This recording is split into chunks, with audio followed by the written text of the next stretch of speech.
بچوں کو، اپنی بہنوں کو، اپنے گھر کے دوسرے لوگوں کو 2-4 باتیں بتائیں کہ اللہ کا ذکر کرنا ہے، پردے کا حکم قرآن میں ہے، ہمارے لیے کیا آزمائشیں ہیں، ان تمام باتوں کا آپ لوگوں کو ذکر کرنا ہے اور اس پر بخوبی عمل کرنا ہے۔ آخر میں اللہ رب العالمین سے دعا گو ہوں کہ اللہ تعالیٰ ہمیں اور آپ کو کہنے اور سننے سے زیادہ دین پر عمل پیرا کرا دے۔ ہم سنتے تو بہت کچھ ہے، آئے دن کبھی نہ کبھی کچھ سن ہی لیتے، اچھی بات، یا پھر ہم سب کو معلوم ہے کہ نماز تو فرض ہے، لیکن کیا صرف معلوم ہونے کے لیے نہیں، آپ لوگوں کو ان تمام چیزوں کی رغبت رکھنی ہوگی، شوق پیدا کرنا ہوگا۔ وہ شوق اور وہ رغبت کیسے ہوگا؟ وہ اللہ تعالیٰ سے دعا کے ذریعے ہوگا۔ آپ اللہ سے دعا کیا کریں کہ اے اللہ، میں سب سے پہلے تو میرا شکر ادا کرتی ہوں کہ تم نے مجھے مسلمان بنایا۔ ہو سکتا ہے کہ ہم کسی غیر مسلمان کے یہاں پیدا ہو جاتے تو ہمیں تو آپ لوگوں کو تو یہ مجلس بھی نصیب نہیں ہوتی۔ سب سے پہلے تو آپ لوگ یہ شکر ادا کریں، یہ بہت بڑا احسان ہے۔ ہم کبھی نہیں سوچتے کہ ہم مسلمان کی دنیا میں کتنے سارے مذہب کے ماننے والے لوگ ہیں، بہت سارے مذہب ہیں، لیکن اللہ نے ہمیں ہی مسلمان کیوں بنایا؟ کتنی بڑی بات ہے نا یہ کہ اللہ تعالیٰ نے ہمیں مسلمان بنایا۔ تو سب سے پہلے آپ لوگوں کو شکریہ ادا کرنا ہوگا کہ اے اللہ، میرا لاکھوں احسان ہے کہ تو نے ہمیں مسلمان گھرانے میں پیدا کیا۔ اے اللہ، تو نے ہمیں دین کا علم دیا۔ اے اللہ، بس تو ہمیں اپنے دین سے محبت دے دے، تو ہمیں اللہ اور اس کے رسول کی محبت دے دے۔ اس بات کی آپ لوگوں کی دعا کرنی ہوگی۔ صرف دعا میں یہ نہیں مانگا جاتا اے اللہ ہمیں مال دے دیجیے، اے اللہ میری طبیعت ٹھیک ہے وہ دے دیجیے، وہ تو آپ کی ضروریات ہے، وہ تو اس کے بغیر تو آپ کا گزارا ہی نہیں ہے نا۔ لیکن ایسی چیزیں دعائیں، ایسی چیز بھی دعا میں مانگنی چاہیے جو آپ کے لیے آخرت میں کام آنے والا ہے۔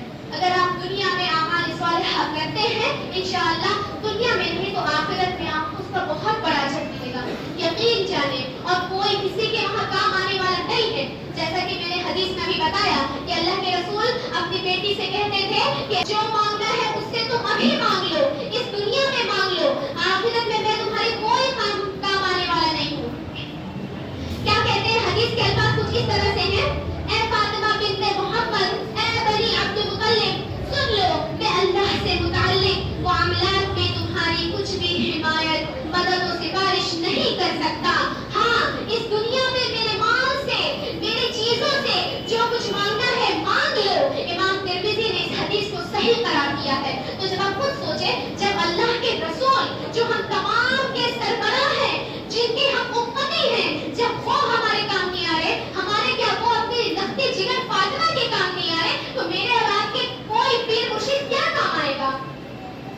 آخرت میں جو کام آنے والا ہے وہ ہمارے اعمال ہیں، ہمارے نیک اعمال ہیں۔ آپ کوشش کیا کریں، اللہ کی یاد سے کبھی غافل نہ ہوا کریں، ہر حال میں اللہ کی رسی کو مضبوطی سے تھام لیں، یقیناً دنیا اور آخرت دونوں جہاں میں کامیابی کی آپ کا زندگی۔ آمین ثم آمین۔